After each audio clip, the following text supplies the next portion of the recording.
Primary চাকরি তো করলাম কিছুদিন, তাতে আমার যে অভিজ্ঞতা হয়েছে তাই বলি আগে। এটা হচ্ছে জি স্যার। প্রাইমারি চাকরি যারা করে তারা জি স্যার। প্রত্যেকেই সমালোচক। বুঝতে পেরেছেন? সমালোচনা করে, মানুষের সমালোচনা করবে, এটাই হচ্ছে তাদের কাজ। এখন জি স্যার। এই এই সমালোচনায় কারোর কোনো লাভ হয় না।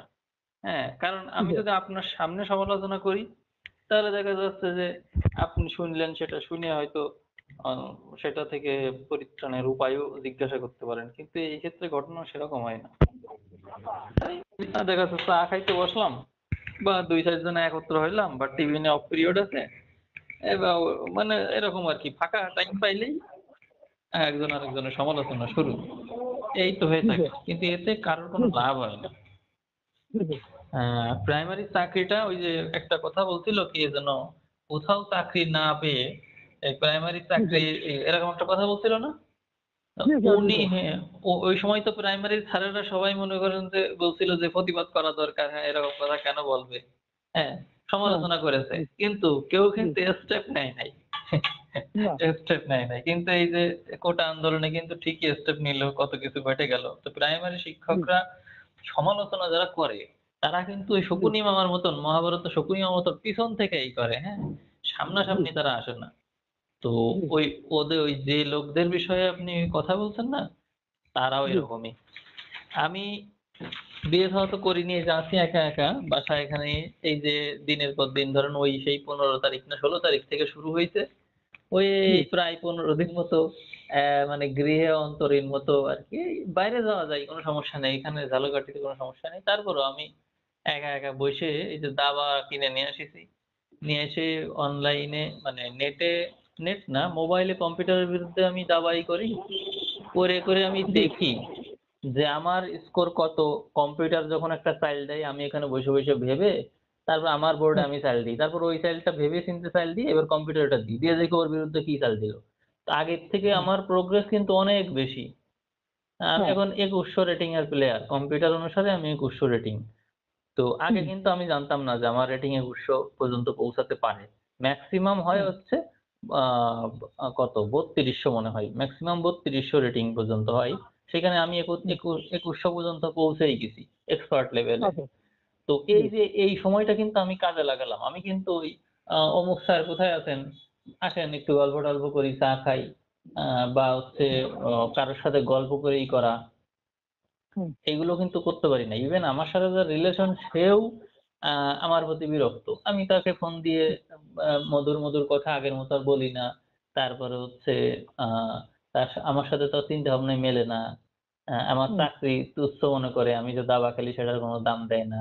হুম। জ্যোতিষশাস্ত্রের কোনো মূল্য নেই, সেগুলো ভ্যালুলেস। হুম। যাই হুম। করি সবকিছুই ভ্যালুলেস। তো বিষয়টা হচ্ছে যে এরকমই সব মানুষই, মানে আমার প্রোফাইলেই তো একটা ছাগলের সাথে আমার ছবি দেওয়া আছে।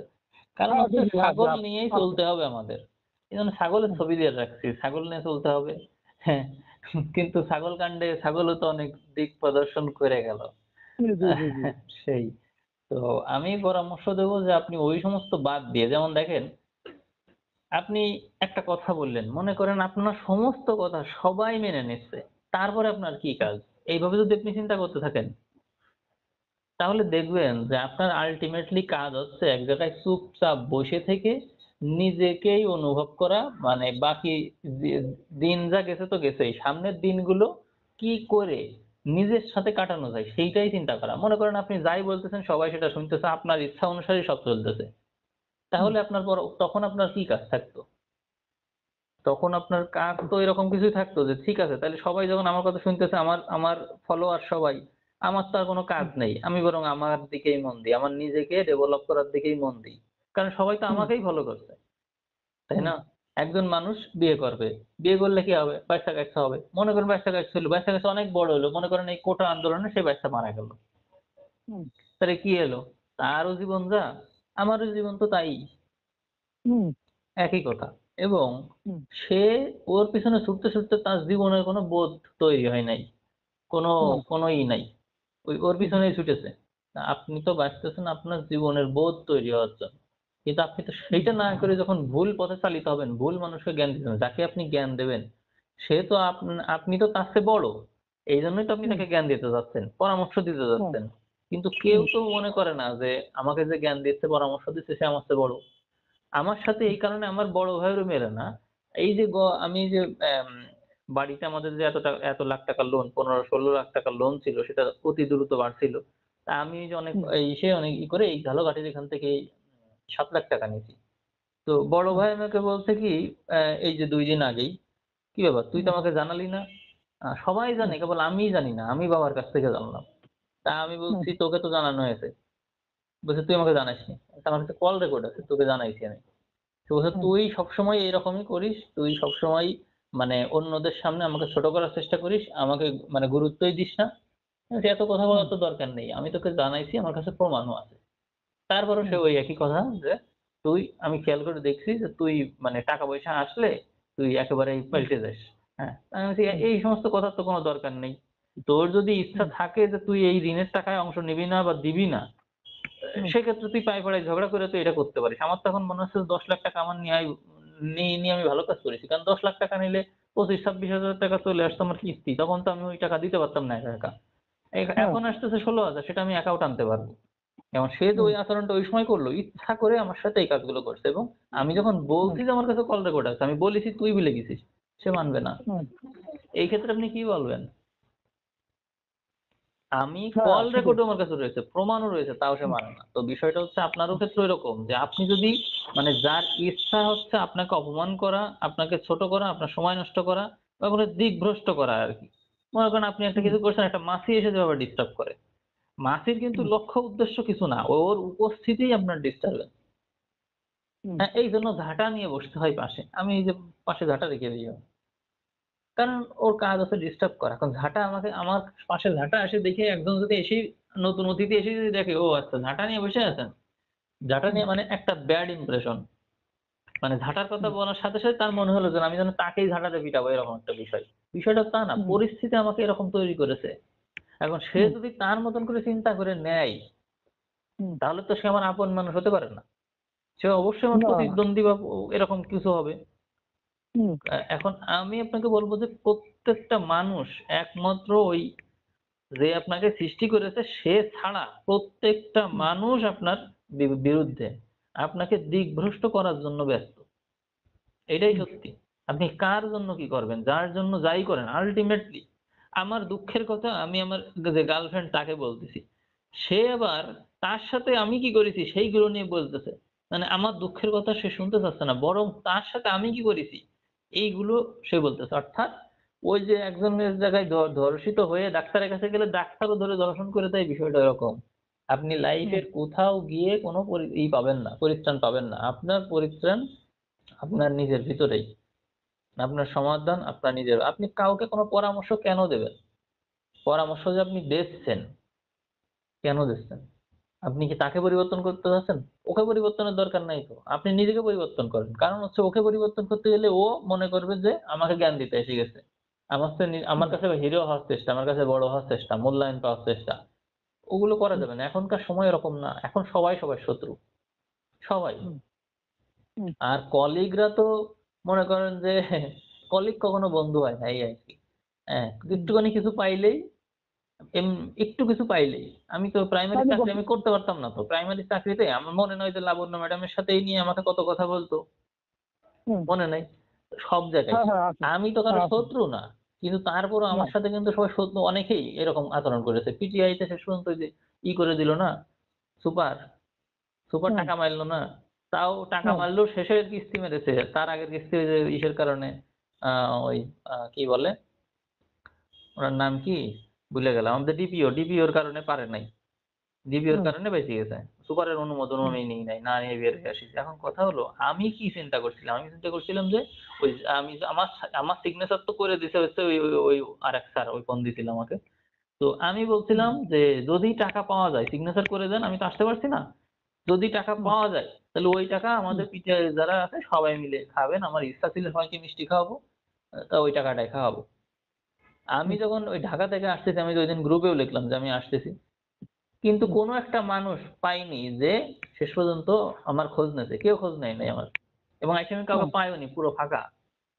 এই যে আমাদের মানে রফিকুল স্যার একবার এই স্যার আমাদের বলছিল সব স্বার্থপর, নিজেদেরটা ছাড়া কিচ্ছু বোঝেন না। ওই সময় আমার একটু মনে মনে ক্ষুণ্ণ হয়েছিলাম। কিন্তু এখন বুঝি একদম সত্যি কথা বলেছে এবং আমিও এই কথাই বলব কোথাও চাকরি না পেয়ে মানুষ প্রাইমারি চাকরি করে এবং সবচেয়ে নিজ যারা চিন্তা ভাবনায় তারা প্রাইমারিতে থাকে।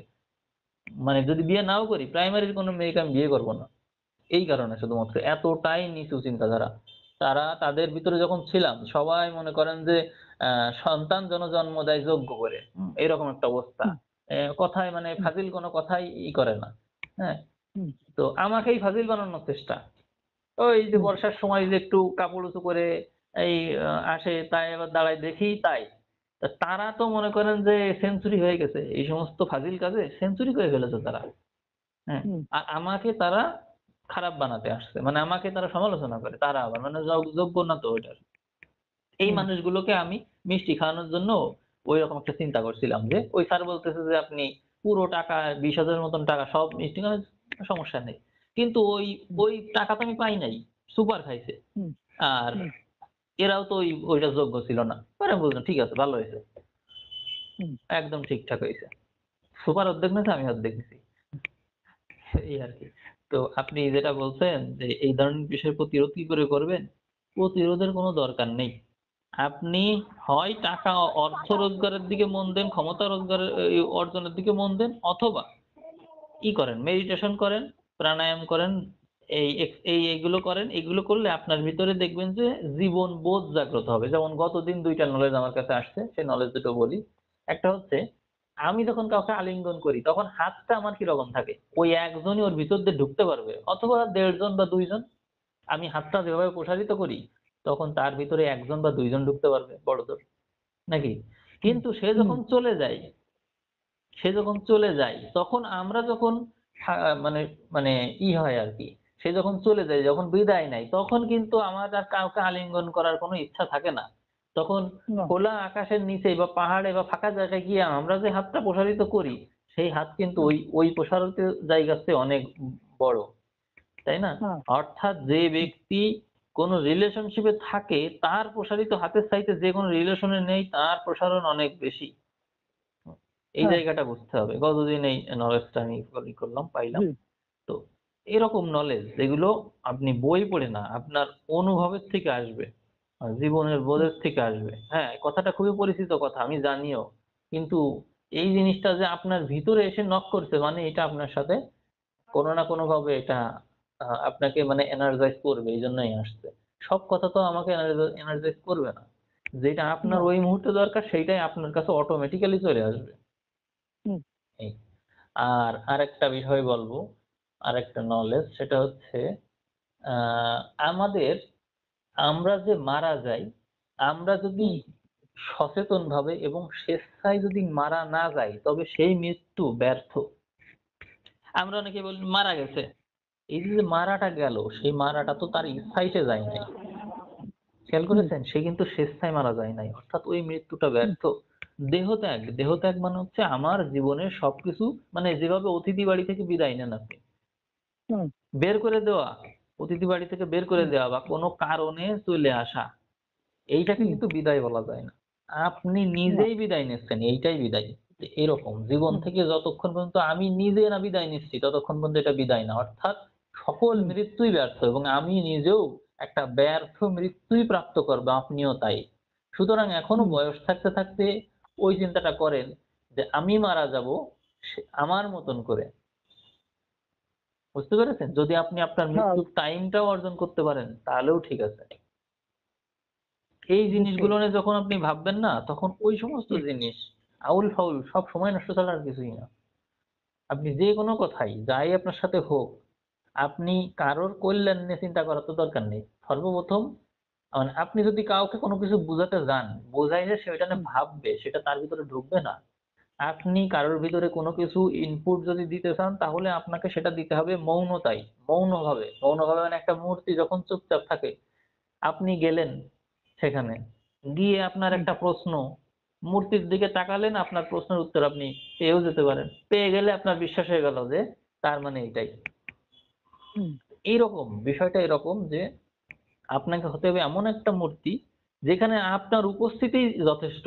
কোনো কিছু বলা আপনার লাগবে না। কারণ আপনি বলবেন যাদের সাথে, আপনি একটা কথা বললে তো ওরাও বলার সুযোগ পেয়ে গেল। সেক্ষেত্রে কথাই কথা বাড়ে। ওই ক্ষেত্রে হুম, ওরা আপনার কথা কখনোই মানবে না, শুনবে না। আপনাকে হতে হবে মানে আপনার উত্তরটা হবে মৌন উত্তর। যেখানে আপনি কিছুই বলবেন না। ওরা আপনাকে দেখেই ওরা বুঝবে। আপনি হয়তো অনেকের ইন্সপিরেশন যেটা আপনিও জানেন না। হয়তো আপনাকে কেউ ফলো করে বা হুম, আপনার কথা চিন্তা করে সেও আগাচ্ছে।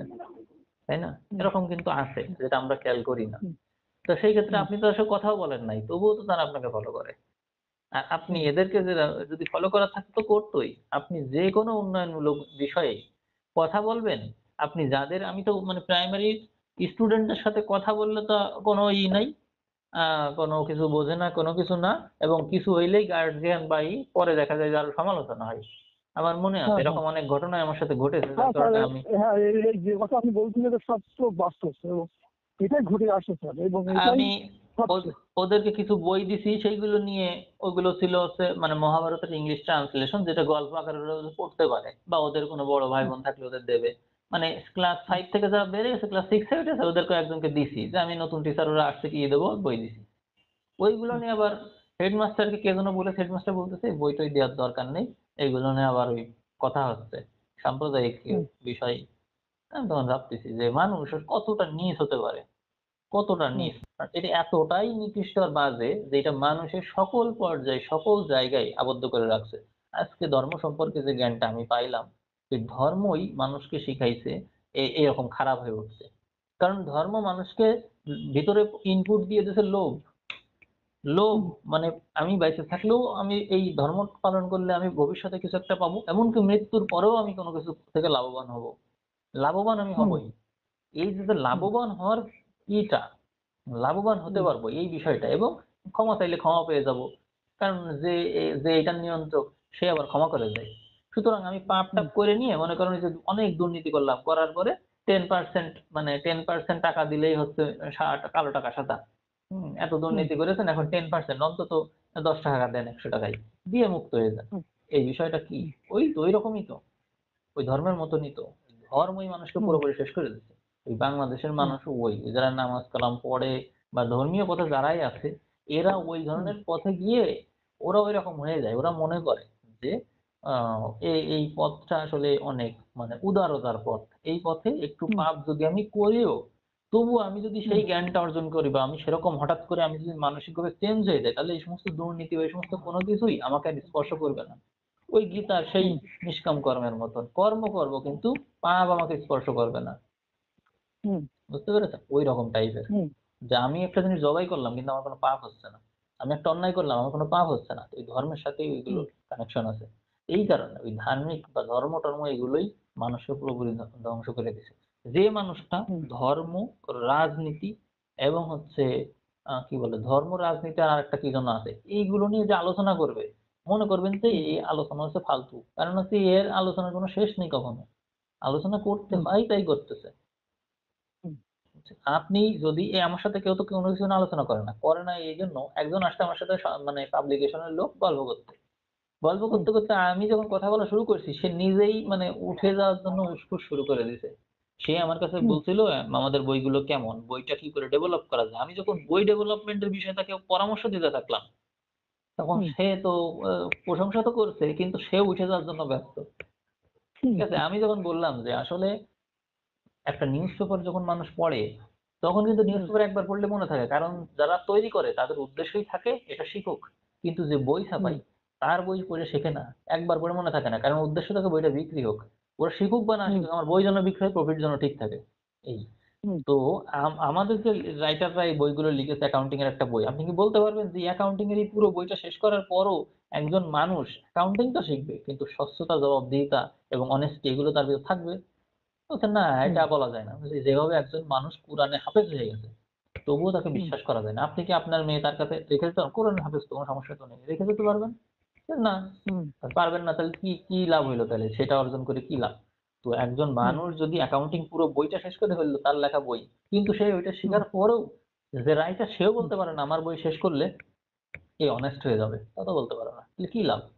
সুতরাং এখানে হুম, ঘাটতি রয়ে গেছে। তো আমি বললাম প্রতিটা পৃষ্ঠার নিচে একটা করে জ্ঞান জ্ঞানমূলক বাণী থাকবে যে বাণীটা ওই বইয়ের সাথে, সাথে থাকবে। যে রাইটার যাতে বলতে পারে এই বইটা যদি সে শেষ করে থাকে তাহলে সেই পানিগুলো তার চোখে পড়েছে। এইটার সাথে, হুম, সাথে এইটা ওইভাবে ওষুধ খাওয়ার সাথে, সাথে পানি। ওইভাবে এই বইটা যদি শেষ করে অন্তত সে অন্য বই পড়া স্টুডেন্ট থেকে পৃথক হবে। অবশ্যই তার ভিতরে চেতনাগত উন্নয়ন থাকবে। সে অন্তত মূল্যবোধ জাগবে, হ্যাঁ, মূল্যবোধ মূল্যবোধ জাগবে। জাগবে। এটা বলতে পারবে, রাইটার বলতে পারবে। কিন্তু রাইটার তো সেটা বলতে পারে না। তাহলে কি লাভ এ হুম, ধরনের বই লিখে কি লাভ? আমি বুঝালাম হুম, যেরকম যদি আসলেই সে রাইটার হতে চায়, আসলেই সে কল্যাণ চায় তাহলে সেজন্য এরকম বই লেখে। অবশ্যই বাণী দিয়ে দেবে। যে বাণীগুলো পড়ে স্টুডেন্টের ভিতরে মূল্যবোধ জাগ্রত হবে। না হলে সে বই লিখে আল্টিমেটলি অপূর্ণতা রয়েছে তার কাজে। হুম, এই ধরনের কথা যখন বলতে থাকলাম, সে শুনলো নতুন আইডিয়া। হ্যাঁ, ঠিক আছে নতুন আইডিয়া। কিন্তু জানে তো ওগুলো বলবে হয়তো বা এই করবে, কি করবে কে জানে। কিন্তু এই ধরনের বিভিন্ন আইডিয়া দিতে থাকলাম। এই যে আইডিয়া গুলো আসলো আমার ভিতরে, কোত্থেকে আসলো? হুম, ওই ভিতর থেকে আন্তরিক মানে উম কাউকে পরিবর্তনের আন্তরিক ইচ্ছা আছে বলেই আসছে। কিন্তু ওই যে একটা হুম, জিনিস যখন আপনার সাথে কারোর মিলবে না, সবাই হুম, আপনাকে দূরে ঠেলে দেবে, আপনার থেকে পৃথক হয়ে যেতে চাবে। আপনি বুঝবেন হুম, যে আপনি একদম রাইট ট্র্যাকে আছেন। একদম রাইট ট্র্যাক। বুঝতে পেরেছেন? একদম রাইট ট্র্যাকেই আছেন আপনি। মানে আপনি এই যে আমার সাথে কেউ কথা বলে না, কেউ হুম, যোগাযোগ করে না। সমস্ত ফ্যামিলির মানুষরা সব বিচ্ছিন্ন। কারণ আমার সাথে হুম, তাদের চিন্তাভাবনা কোনো কিছুতে মেলে না। হুম, তাদের চিন্তাভাবনা থেকে আমার চিন্তাভাবনা আকাশ পাতাল পার্থক্য। হুম, তাদের ভিতরে হিংসা রয়েছে। তাদের ভিতরে হুম, প্রতিযোগিতা রয়েছে। ওগুলো তো আমার ভিতরে নেই। না থাকার কারণে ওই হুম, হিংসা প্রতিযোগিতা না থাকার কারণে ওদের সাথে সমালোচনা করলে আমার সেই সমালোচনা আমার শুনতে ইচ্ছে করে। সমালোচনা করবে সে। আমার সাথে ফোন দিয়ে বলতেছে অমুক এই করেছে তাই করেছে। আমি বলছি, এই বিষয় বাদ দিয়ে অন্য কোনো কথা থাকলে বলতে পারো। কথা নেই আর। কি ফোন হুম, দেবে? এই কথা নেই। শেষ কথা। হুম, তো এই ধরনের মানুষের সাথে তো কেউ সংসার করতে পারবে না। টিকতে পারবে না। না, হ্যাঁ, তো এই কারণে কেউ আমার সাথে আপনজন হয়েও আপনজন বিহীন। তো আপনি যখন জি, এরকম আধ্যাত্মিক পথে যাত্রা করবেন, আপনার তো সমস্ত কিছু থেকে মায়া মোহ মুক্ত হতে হয়। মায়া মোহ থাকলে চলবে না। মমতা শূন্য হতে হবে। মমতা শূন্য মানে নিষ্ঠুরতা না। মমতা মানে আমিত্ব ত্যাগ করতে হবে। মমতা মানে আমিত্ব। হুম, বুঝলেন? তো আপনি বুঝতে ঐরকম পেরেছি। পথে যখন হাঁটবেন তখন দেখবেন আপনি মনে করেন যে প্রতিনিয়ত আপনি আপডেট হন। আপনি প্রতিনিয়ত মনে করেন আগের দিন যেমন ছিলেন, আপনাকে নিয়ে একজন সমালোচনা করছিল। কিন্তু আপনি আজকে হুম, আরো আপডেট হয়ে গেছেন। তখন ওরা যে সমালোচনা করবে, ও তো সমালোচনা হুম, করছে সে আগের আরেকজনকে নিয়ে। কিন্তু সেই ব্যক্তি হুম, তো চেঞ্জ হয়ে নতুন আরো আপডেট হয়ে গেছে। হুম, ঠিক আছে? মেডিটেশনে আমি এই জ্ঞানটা পাইছিলাম যে প্রতিনিয়ত যে ব্যক্তি নিজেকে আপডেট করে তার কোন সমালোচক জন্মায় না। কারণ সমালোচনা করবে কি করে? কারণ ওদের তো আপডেট হতে হবে আপনার বিষয় নিয়ে। আপনিও হুম, নতুন হচ্ছেন, ওদেরও আপনার ভিতরে তাহলে আগের দিনের ওইটা নিয়ে তা আলোচনা করে লাভ নেই। কারণ আপনি তো চেঞ্জ হয়ে গেছেন। পরের দিনে আরেক নতুন যোগ্যতা অর্জন করেছেন। সুতরাং আপনার হুম, কি লাভ সমালোচনা করবে ওরা? হুম, নতুনত্বকে কেউ কখনো প্রতিনিয়ত যে বদলায় তার সমালোচনা করতে পারে না কেউ। তো এরকম আপনি হুম, আপনার সমালোচক আছে তার মানে হচ্ছে আপনি আপনার যে যোগ্যতা সেখানে নিশ্চয়ই থেমে গেছেন। আপনি আরো যোগ্যতা অর্জন করেন, দেখবেন ওই সমালোচকরা আপনার থেকে সরে যাবে। দূরে সরে হুম, যাবে তারা। হ্যাঁ, মানে অন্যের দোষ আমি ধরব না। আমি আমার দোষের কথাই বলব।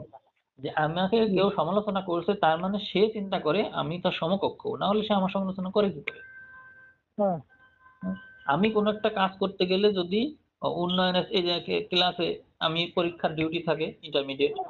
তো ওখানে দেখা যায় যে অনেকেই মুখে মাস্ক পরে আসে। ঠিক আছে? মুখে মাস্ক, মুখ-টুক ঢেকে আসে। তা আমি বলেছি যে, "পরীক্ষা দিতে আসছো, এই ধরনের মুখ ঢেকে রাখা এগুলো পরীক্ষা দিতে আসছো তো এগুলো করতে হলে তোমরা তোমাদের ইসে গিয়ে করো। তোমরা তোমাদের কলেজে গিয়ে করো অথবা হ্যাঁ, এই হ্যাঁ। পরীক্ষা হল থেকে বের হয়ে করো।"